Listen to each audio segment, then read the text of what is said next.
الصلاة والسلام علیکہ یا رسول اللہ وعلا آلکہ وصحبہ یا سیدی یا حبیب اللہ۔ عزت و احترام کے لائق روزہ دار بزرگوں، دوستوں، نوجوانوں، اللہ رب العزت کا لاتعداد مرتبہ شکر کہ جس کی توفیق سے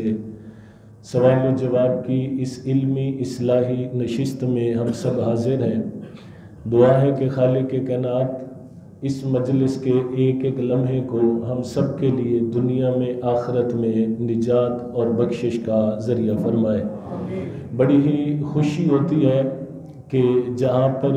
علم کا ذوق رکھنے والے اور علمی اعتبار سے دینی معاملات کو سپورٹ کرنے والے اور اس میں دلچسپی رکھنے والے یقیناً اللہ تعالیٰ کے وہ چنے ہوئے لوگ ہوتے ہیں کہ جن کو اللہ تعالیٰ نے علم کی راہوں کا مسافر بنا رکھا ہوتا ہے۔ اور اللہ کے قرآن کا اعلان ہے کہ یرفع اللہ الذین آمنوا منکم اوتوا العلم درجات،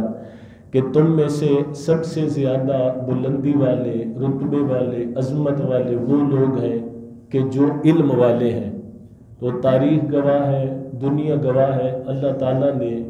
کسی بھی میدان میں اور کسی بھی شعبے میں ہمیشہ ان لوگوں کو عظمت عطا کی ہے کہ جو علم کے اعتبار سے آگے ہوتے ہیں۔ اور اگر ہماری قوم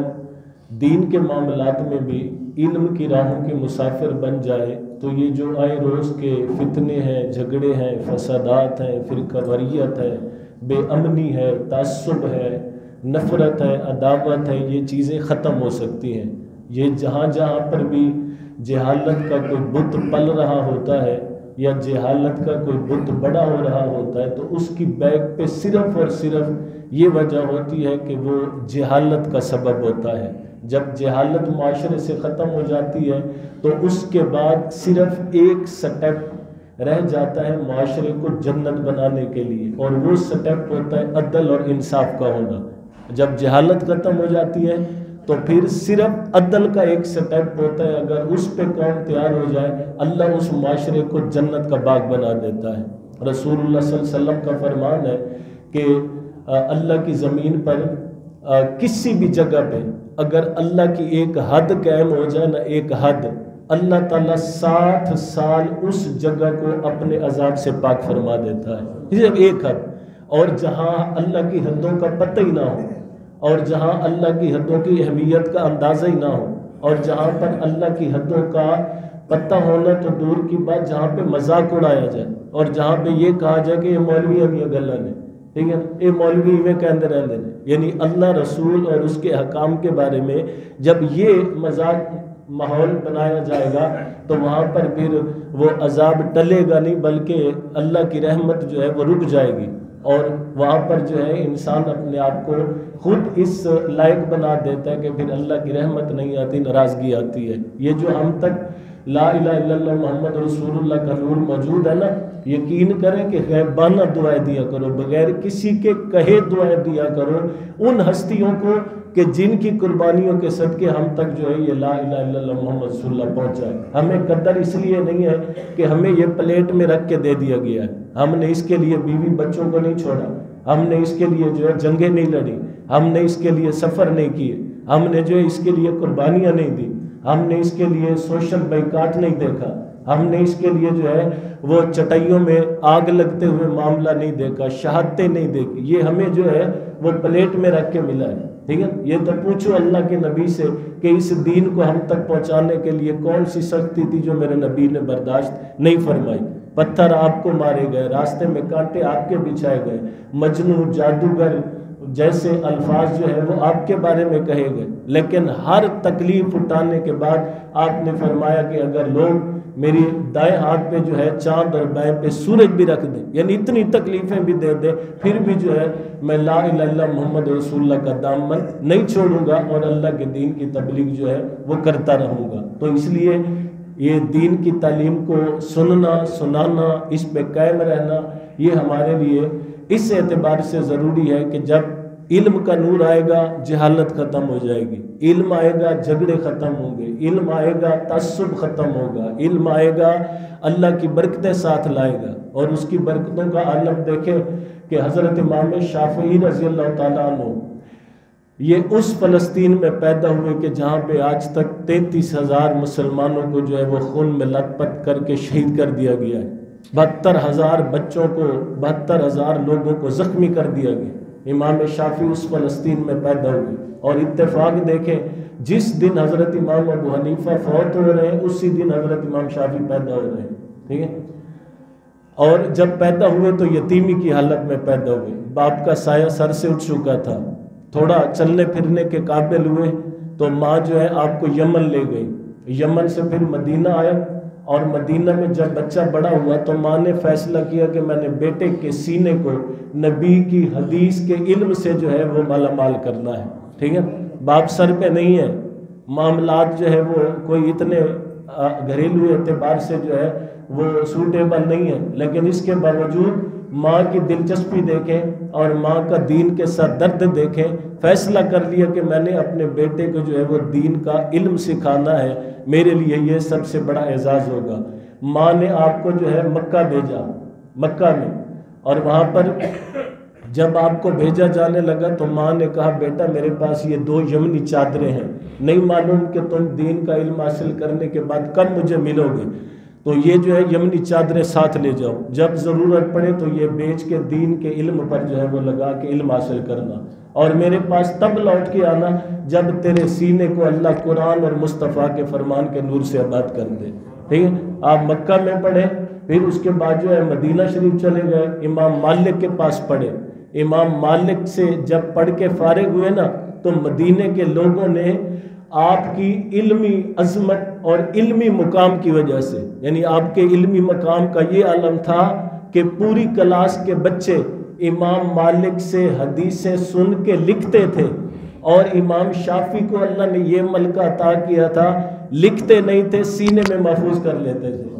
اور جب پڑھنے کے بعد بیٹھتے تھے نا تو جہاں پہ لکھنے والے غلطی کرتے وہاں پہ امام شافعی بتاتے کہ یہ تم لوگوں نے غلط لکھا ہے، ٹھیک ہے، بغیر یعنی کاپی پینسل تک نہیں ہے، یعنی غربت کا یہ عالم ہے، ٹھیک ہے، غربت کا یہ عالم ہے کہ کاپی پینسل اور سیاہی وغیرہ خریدنے کی ہمت نہیں ہے،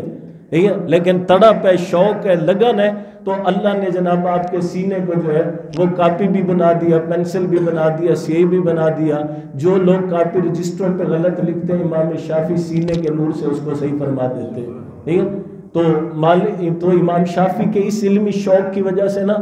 جو مدینے کے آپ کے کلاس فیلو تھے، مدینے کے لوگ تھے، جب آپ مکہ واپس آنے لگے نا انہوں نے بڑے تحفے دیے، اتنے تحفے دیے کہ 3 اونٹوں پہ لدے گئے، 3 اونٹ پہ سامان جو ہے وہ بھرا گیا تحفوں کا، کہ امام شافعی جو ہے علم کے اعتبار سے اتنے آگے ہیں تو ان کا یہ حق ہے، مقام ہے کہ ان کو عزت کے ساتھ رخصت کیا جائے، ٹھیک ہے۔ اونٹوں پہ جو ہے سامان لاد کے نا تو آپ واپس گھر مکہ جانے لگے، اطلاع ہو گئی آپ کی والدہ کو میرا بیٹا جو ہے وہ دین کی تعلیم حاصل کر کے گھر واپس آ رہے، تو آپ کے استقبال کے لیے جو ہے وہ گھر والے راستے پہ آ گئے، ٹھیک ہے، عورتیں آ گئی، خالائیں آ گئیں، آپ کی پھوپھیاں آ گئیں، آپ کے رشتہ دار آ گئے کہ ہمارا بیٹا جو ہے اپنا سینہ نبی کے دین کے نور سے روشن کر کے آ رہا ہے۔ جب آپ آئے نا تو آگے استقبال کے لیے رشتہ دار کھڑے ہیں، آپ کی ماں نے دیکھا کہ میرا بیٹا تو جو ہے وہ اونٹوں پہ سامان لاد کے آ رہا ہے، ماں ناراض ہو گئی، ٹھیک ہے، ساری عورتیں مل رہی ہیں، رشتہ دار مل رہے ہیں، ٹھیک ہے نا، آپ سواری سے اترے، پتہ چل گیا کہ میری والدہ کا موڈ جو ہے میرے بارے میں ٹھیک نہیں ہے، فوراً اترے، ماں کے قدموں میں گرے، ماں نے کہا بیٹا تب تجھے سینے سے لگاؤں گی جب تک یہ سارا مال جو ہے غریبوں میں تقسیم نہ کر دو،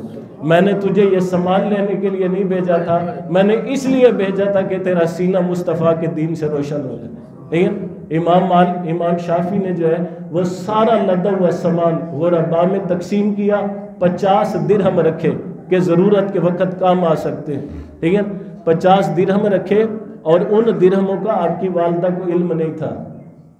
گھر کی طرف جا رہے ہیں، راستے میں سامان گرا تو وہ درہم بھی گرے، امام شافعی کی والدہ نے پھر دیکھا کہ درہم میرا بیٹا لے کے آ رہا ہے، فرمایا بیٹا میں نے تجھے اس لیے عالم نہیں بنایا تھا، اس لیے میں نے دین نہیں سکھایا تھا، فرمایا جب تک یہ درہم بھی غریبوں میں نہ تقسیم کر دو گے میں تیرے ساتھ گھر میں داخل نہیں ہوں گی۔ بالکل جب آپ خالی ہو گئے تو ماں نے کہا ہاں اب تم میرے بیٹے ہو، آؤ میں تجھے اپنے گھر لے کے جاتی ہوں۔ آپ نے جو ہے وہ نیچے مصلی بچھایا، ساتھ میں امام شافعی کو بٹھایا، کہا بیٹا جیسے جیسے میں سجدہ رکوع کروں ویسے ویسے کر لینا۔ 2 رکعت نماز پڑھی اور اللہ کی بارگاہ میں عرض کی باری تعالیٰ میرا ایک ہی سہارا تھا، میں نے تیرے دین کے لیے وقف کر دیا، یا اللہ اس کو قبول فرما لے۔ ٹھیک ہے، تو یہ دین کے لیے اور علم کے لیے جو قربانیاں دینے والی ہستیاں تھیں، یہ ان کی قربانیوں کا صدقہ ہے کہ آج ہم تک جو ہے یہ دین پہنچا ہوا ہے۔ تو اللہ کے حضور التجا ہے کہ اللہ ہمیں مرتے دم تک ہمارے بچوں کو ہمیں جو ہے دین کے ساتھ جڑے رہنے کی توفیق عطا فرمائے۔ اور یہ اعزاز کی بات ہے کہ وقت گزرنے کے ساتھ ساتھ الحمدللہ اب جو ہے دینی اعتبار سے جو میچور اور مکمل پڑھے لکھے عالم فاضل ساتھی ہیں وہ الحمدللہ اس کام کی طرف آگے آ رہے ہیں، اور یہ بڑی خوش نصیبی کی بات ہے۔ لیکن ابھی بھی تسلی بخش نہیں ہے، اس وقت بھی یعنی سن 2024 میں بھی 6 لاکھ مسجدیں ہماری رجسٹرڈ ہیں پاکستان کی، 6 لاکھ مسجدیں۔ تو 6 لاکھ مسجدوں میں ابھی بھی 70% مسجدیں وہ ہیں کہ جہاں پہ مصلی اور منبر پہ بیٹھنے والے عالم نہیں ہیں۔ ٹھیک ہے، حافظ ہیں، 2-4 سپارے یاد کر لیے، 12-15 صورتیں یاد کر لی، نماز پڑھانی آ گئی، کوئی دائیں بائیں سے سنا کے دیکھ کے کوئی بیان کرنا آ گیا، تو لوگوں نے اسی کو جو ہے وہ عالم کا درجہ دے دیا۔ تو عالم جو ہوتا ہے وہ کم از کم مطلب کہ 10 سال کا سلیبس ہے، کورس ہے، اور اس میں 33 علم جو ہے وہ سکھائے جاتے ہیں۔ اور جب بندہ اس پروسیجر سے گزرتا ہے تو پھر جو ہے وہ اس قابل ہوتا ہے کہ رب کے قرآن کی بات کو بھی بتائے اور محمد مصطفیٰ کا فرمان بھی سکھائے۔ ٹھیک ہے، اور جب یہ پیریڈ گزر جاتا ہے نا تو پھر ایک آپ کو اپنی میں بات بتاتا ہوں، یہ میاں مٹھو بننے والی بات نہیں ہے، یہ اللہ تعالیٰ کا شکر ہے۔ میں جب عالم کورس اور مفتی کورس کرنے کے بعد ایم فل میں داخل ہوا تو ایم فل میں ہمارے جو فیکلٹی کے صدر تھے، ڈین فیکلٹی تھے، پروفیسر ڈاکٹر محمد باقر خاکوانی صاحب، آج کل علامہ اقبال اوپن یونیورسٹی میں ہوتے ہیں۔ تو یہ ہمارا آخری جو ہے نا وہ پریزنٹیشن اسے کہتے ہیں کہ ہمارا تھیسس مکمل ہو گیا تھا، آخری سیمسٹر تھا، پریزنٹیشن دینی تھی، اس میں وہ ڈین فیکلٹی بھی تھے، باقی بھی یونیورسٹی کے لوگ تھے۔ تو میرا دوسرا رول نمبر تھا، اور میرا جو تھیسس کا عنوان تھا نا وہ بھی بڑا ڈیفرنٹ تھا۔ میرا عنوان تھا کہ بھئی امام شافعی، امام ابو حنیفہ، امام مالک، ان کے آپس میں جو اختلاف تھے، اختلاف کے باوجود کبھی نہیں سنا کہ کوئی امام دوسرے امام کے گلے پڑ گیا ہو، اختلاف کے باوجود کبھی نہیں سنا کہ ایک امام نے جتھا تیار کیا اور دوسرے پہ حملہ کر دیا ہو، کبھی نہیں سنا کہ بھی ایک امام نے دوسرے کے لیے نفرت پھیلائی ہو، بلکہ اختلاف کے باوجود ان کی محبت کا عالم یہ ہے کہ امام شافعی، امام ابو حنیفہ کے مزار پہ جاتے ہیں تو رفع یدین نہیں کرتے، ویسے کرتے تھے، لیکن امام ابو حنیفہ کی قبر پہ جاتے ہیں تو رفع یدین نہیں کرتے۔ پوچھا گیا حضرت آپ تو رفع یدین کرتے ہیں، یہاں کیوں نہیں کرتے؟ کہا یہ مجھ سے بڑے عالم ہیں، یہاں پہ آتا ہوں تو مجھے شرم آ جاتی ہے، یہاں پہ آتا ہوں، یعنی اتنی قدر تھی اختلاف کے باوجود بھی۔ تو میرا یہ تھیسس کا ٹاپک تھا کہ ان کے اختلاف کے باوجود ان کے دل میں دماغ میں کتنی وسعت تھی، تھے 2 لفظ پڑھنے آ جانتے ایک دوسرے پہ جناب چھوٹے چک لینا۔ تو یہ میرا ٹاپک تھا۔ تو جب میں نے یہ اپنی پریزنٹیشن مکمل کی نا تو وہ یونیورسٹی کے جو ڈین فیکلٹی تھے وہ اپنے سٹاف کو لے کے دفتر میں چلے گئے اور کہنے لگے باقی جتنے 40 بندے ہیں ان کا امتحان بھی مفتی نذیر لے گا اور ان کے نمبر بھی مفتی نذیر لگائے گا۔ ٹھیک ہے، یہ سب کیا تھا؟ وہ دین کے علم کی برکت کی وجہ سے تھا، کوئی میرا کمال نہیں تھا۔ تو عرض کرنے کا مطلب یہ ہے کہ جب دین کا علم آ جاتا ہے، یہ اللہ کا وعدہ ہے کہ اللہ تعالیٰ اسے بلندی عطا کرتا ہے۔ تو آج کی ہماری یہ علمی نشست جو ہے وہ اسی پہلو کا ایک حصہ ہے کہ میری خواہش ہے کہ جہاں پہ بھی رہیں، جتنا عرصہ رہیں، جب تک رہیں، اللہ کے دین کی تبلیغ اور ارشاد کا فریضہ جو ہے وہ سر انجام دیتے رہیں۔ تو آج کی سوال و جواب کی نشست میں آپ ساتھی جو ہے جو سوال کرنا چاہتے ہیں وہ کریں تاکہ اس کے مطابق بات کو آگے بڑھایا جا سکے۔ جی، میرا یہ سوال ہے کہ آپ نے اس دن یہ کہا تھا کہ مدرسہ کوئی بھی چاہے وہ اس پہ سونے کا تاج بھی ہو، ہاں بالکل، پھر بھی دینا، یہ تو کلیئر ہوگی۔ جی بالکل بالکل۔ دوسری بات یہ ہے کہ آج کل جس طرح بیکرز یا جو لوگ ڈیزرو کرتے ہیں، جی جی جی، ہم نے جس طرح آپ نے کہا کہ اس کا بتانا بھی نہیں ضروری، آپ مالک بنا دیں، ہاں بالکل۔ یہ کس طرح پتہ چلے گا کہ جو حق والے کو جا رہا ہے اور نا حق جو ڈیزرو کرتے ہیں لوگ. مطلب کہ مدرسے کو دے دیا وہ تو کلیئر ہے جی جی کہ ہم نے کسی مدرسے کو بھی دے دیا. جی جی جس اب میں کسی کو دیتا ہوں وہ اگر ڈیزرو نہیں کرتا اس کے بعد جا رہا ہے جی یا کوئی شخص بھی دیتا ہے, یہ ذرا کلیئر. بسم اللہ الرحمن کس کو الرحیم. دینی چاہیے؟ اچھا سوال ہے کہ اپنا صدقہ زکوٰۃ فطرانہ دیتے ہوئے یہ کیسے کنفرمیشن ہوگی کہ لینے والا بندہ اس کا حقدار ہے یا نہیں ہے. سوال بالکل ویلڈ ہے, اچھا ہے. صورتحال یہ ہے کہ ہم جس دور میں رہ رہے ہیں ہر شعبے میں جہاں اس کے پروفیشنل لوگ موجود ہیں وہاں پہ کچھ نان پروفیشنل لوگ اس شعبے اور اس پروفیشن کا سہارا دے کر گھسے ہوئے ہیں. وہ کوئی بھی شعبہ ہے,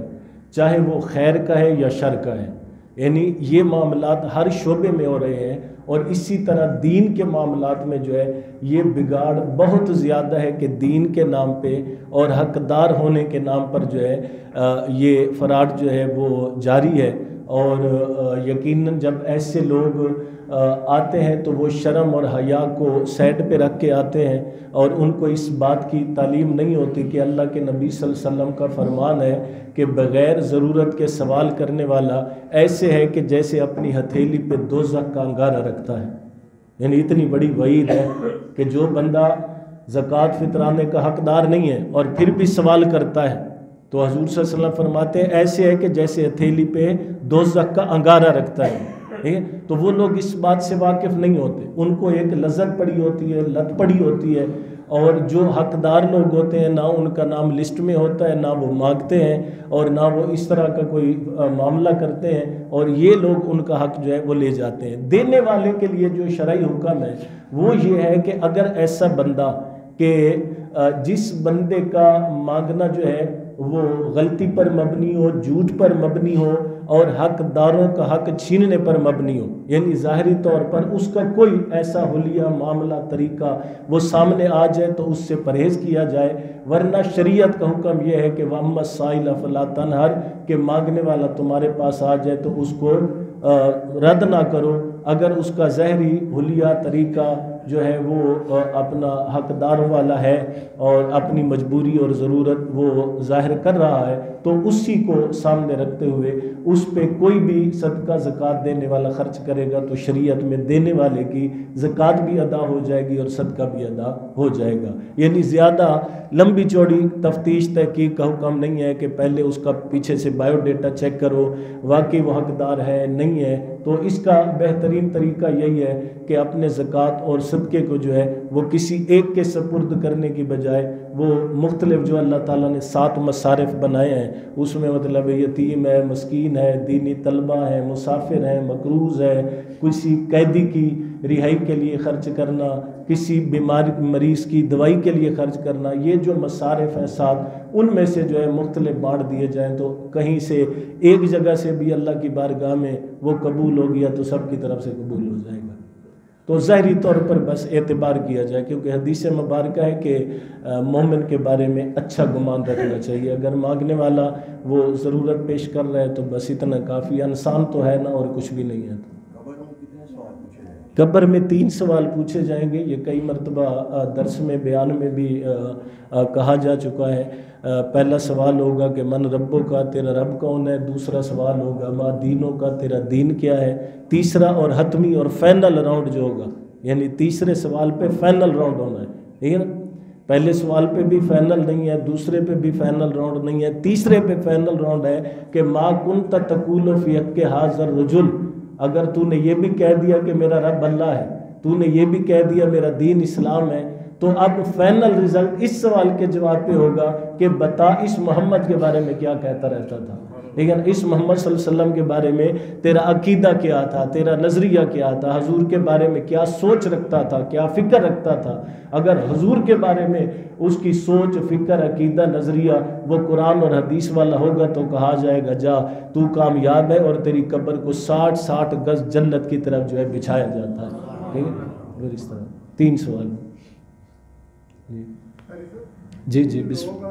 بچے تو کرتے ہیں مگر نا بڑے بھی اکثر دیکھا ہے کہ وہ نماز جب ہوتی ہے نا تو آگے سے گزرنے میں احتیاط نہیں کرتے. اچھا بہت شکریہ. اس پہ بھی کافی درسوں میں یہ بات ہو چکی ہے. یقیناً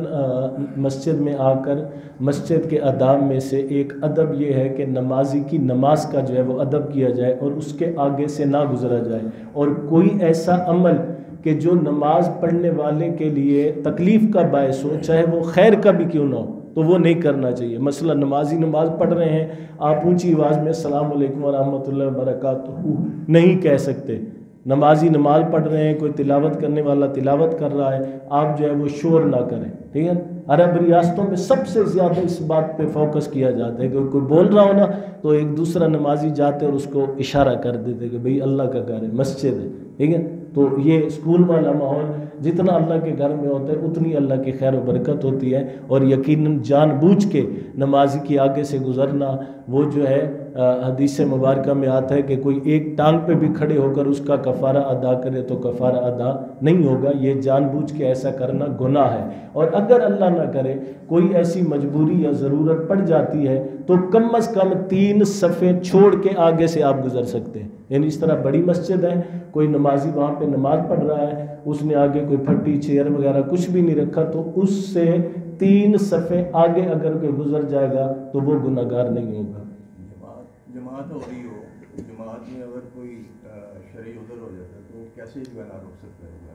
ہاں, نماز کے دوران شرعی عذر اگر ہو جائے تو اس کے لیے حکم ہے کہ وہ اپنا جو ہے بایاں ہاتھ جو ہے وہ ناک پہ رکھ لے یا کپڑے کے ایک پلو کو جو ہے وہ پکڑ لے, تاکہ نمازیوں کو پتہ چلے کہ بھئی اس کو کوئی عذر لائق ہو گیا ہے, کوئی خون نکل گیا ہے, کوئی پیپ خارج ہو گئی ہے, یا مطلب وضو ٹوٹ گیا ہے, تو وہ علامت ہوگی اس بات کی کہ اس نے باہر جانا ہے. تو وہ اپنا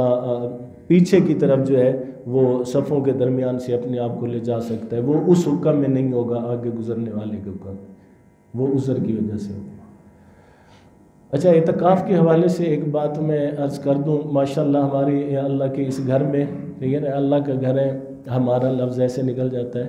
اللہ کے گھر میں جو ہے یہاں پر بھی کافی تعداد میں دوست اعتکاف بیٹھنے لگے ہیں. ٹھیک ہے, جتنے بھی آپ تشریف فرما ہیں, میں سب سے جو ہے یہ برادرانہ گزارش ہوگی کہ آپ نے بھی اللہ کے گھر کو اللہ کا گھر سمجھنا ہے. یہاں پہ کوئی ایسا عمل کہ جو اعتکاف والوں کے لیے تکلیف کا باعث ہو وہ نہیں کرنا. یہاں پہ جو ساتھی کسی نشے وغیرہ کے عادی ہیں تو وہ جو ہے اس شرط پر یہاں پہ بیٹھیں گے کہ یہاں پہ کوئی نشہ نہیں کرے گا, کوئی سگریٹ نسوار, کوئی مطلب دائیں بائیں کا معاملہ, اور یہاں پہ بیٹھ کے کوئی اعتکاف کے بعد کے لیے اپنے کسٹمر بھی نہیں بنائے گا. ٹھیک ہے نا, وہ جو بندہ یہاں پہ بیٹھے وہ اپنے اپنے حجرے تک جو ہے وہ محدود رہے. اور دوسری بات کہ یہاں پہ جو آپ نے پردے لگانے ہیں, جگہ بنانی ہے, وہ سٹنگ پلان آپ نے اس طرح کرنا ہے کہ جب نماز کا ٹائم ہو تو اس کو فوراً لپیٹ لیا جائے. ٹھیک ہے نا, یہ بعض مسجدوں میں جو ہے وہ پردے اسی طرح کھڑے رہتے ہیں, وہ گدے وغیرہ اسی طرح بچھے ہوتے ہیں, تو یہ صف کا معاملہ خراب ہوتا ہے. جو نماز پڑھنے والوں کی نماز کے لیے جو ہے وہ ایک نامکمل صف کے زمرے میں آتا ہے اور یہ ناجائز ہے. یعنی یہ سٹنگ پلان اپنی اس طرح کرنی ہے کہ نماز کے لیے جو ہے وہ ڈسٹربنگ نہ ہو. اور دوسرا, جو ہماری خواتین گھروں میں اعتکاف بیٹھ رہی ہیں, کوئی 2-3 ساتھیوں نے فون پہ بھی ان کے لیے مسائل پوچھے تھے. اگر ان میں سے کوئی یہاں پہ بیٹھا ہے تو ان کے لیے یہ شرعی رہنمائی دینا ضروری ہے کہ جو بھی خاتون گھر میں اعتکاف بیٹھنے لگی ہے وہ جس کمرے میں بیٹھ رہی ہے اس پورے کمرے کو جو ہے مسجد بیت کا درجہ دے دو. مسجد بیت وہ صرف ایک کونے تک محدود نہ رہے. اگر وہاں پہ وہ پردے نہیں بھی لگاتی تو پورے کمرے میں جہاں پہ مرضی اٹھ سکتی ہے, بیٹھ سکتی ہے, اور وہاں پہ اپنا وضو وغیرہ یا غسل کا بھی اہتمام اگر وہاں پہ ہو سکتا ہے تو وہ کر سکتی ہے. اور وہاں پہ جو ہے جو بھی اس کی شرعی ضروریات ہیں وہ پوری کرنا اس کے لیے آسان ہو جائے گا. اور دوسری بات کہ یہ ایک مشہور ہے کہ بھئی اعتکاف والا مرد ہے یا عورت ہے تو وہ کسی سے بات نہیں کر سکتا یا اس سے کوئی بات نہیں کر سکتا. یہ غلط مشہور ہے. بات کر سکتے ہیں لیکن ضرورت کی, یہ نہیں ہے کہ بھئی جو اعتکاف سے پہلے کے سارے 2-2 4-4 گھنٹے کے حال وال ہیں وہ اعتکاف میں بھی کرنے ہیں یا بعد کے کوئی پلان ترتیب دینے ہیں، یہ چیزیں نہیں، بلکہ ضرورت کی جو بات، جس طرح کہ حضور صلی اللہ علیہ وسلم سے جو ہے یہ بات ثابت ہے، بخاری مسلم میں یہ حدیث موجود ہے کہ حضور صلی اللہ علیہ وسلم اپنی مسجد نبوی میں جو ہے وہ جو ونڈو تھی چھوٹی سی، آپ جو ہے اسی ونڈو سے حضرت ام عائشہ رضی اللہ تعالیٰ عنہ سے کلام بھی کرتے، آپ ان سے کھانا بھی لیتے، بلکہ جمعہ کا دن ہوتا تو آپ اپنا سر مبارک جو ہے وہ باہر نکالتے اور حضرت ام عائشہ آپ کے سر کا غسل دیتی تھی۔ تو اس ضرورت کی حد تک جو ہے وہ اجازت ہے، بغیر ضرورت کے خام خواہ کی وہ بے معنی گفتگو جو ہے وہ جائز نہیں ہے۔ اور آمین اللہم صلی۔ یہ اعتکاف والے ساتھی بھی یہاں پہ بیٹھیں گے، اور محترم جناب ایاز شاہ صاحب اور حاجی نثار صاحب آپ بھی یہاں پہ تشریف رکھیے گا تاکہ ان کے معاملات جو ہے وہ فائنل کر لیں۔ اللہم صلی علی سیدنا و مولانا محمد عدد ما فی الملہ اصلاۃ دائمۃ بدعاء ملک اللہ۔ اللہم ربنا آتنا فی الدنیا حسنہ وفی الآخرہ حسنہ یا حی یا قیوم برحمتک نستغیث لا تکلنا الی انفسنا طرفۃ عین واصلح لنا شؤوننا کلها امورنا۔ اللہم نور قلوبنا ووجوہنا بنور الایمان والاسلام۔ اللہم زین اخلاقنا بزینۃ القرآن۔ رب یسر ولا تعسر وتمم بالخیر وبک نستعین۔ یا باری تعالیٰ تیرے گھر میں بیٹھ کر جملہ حاضرین کی موجودگی میں تیرے اور تیرے حبیب کے فرامین کی یہ مجلس سجائی گئی، یا اللہ اسے قبول و منظور فرما۔ یا اللہ ان لمحات کو ہم سب کے لیے دنیا میں، قبر میں، حشر میں نور اور نجات کا ذریعہ فرما۔ یا باری تعالیٰ تیرے گھر میں جو ساتھی اعتکاف کی نیت سے بیٹھنے لگے ہیں، یا باری تعالیٰ ان کے نیک ارادوں میں برکت اور خیر کا نور شامل فرما۔ یا باری تعالیٰ ان کے ساتھ ہم سب کو بحیثیت مسلمان، بحیثیت نمازی، اخلاقی اعتبار سے، شرعی اعتبار سے ہر ممکن اچھا رویہ رکھنے کی توفیق نصیب فرما۔ یا اللہ اپنے گھروں کے ادب و احترام کا نور ہمارے دلوں دماغوں میں یا اللہ منور فرما۔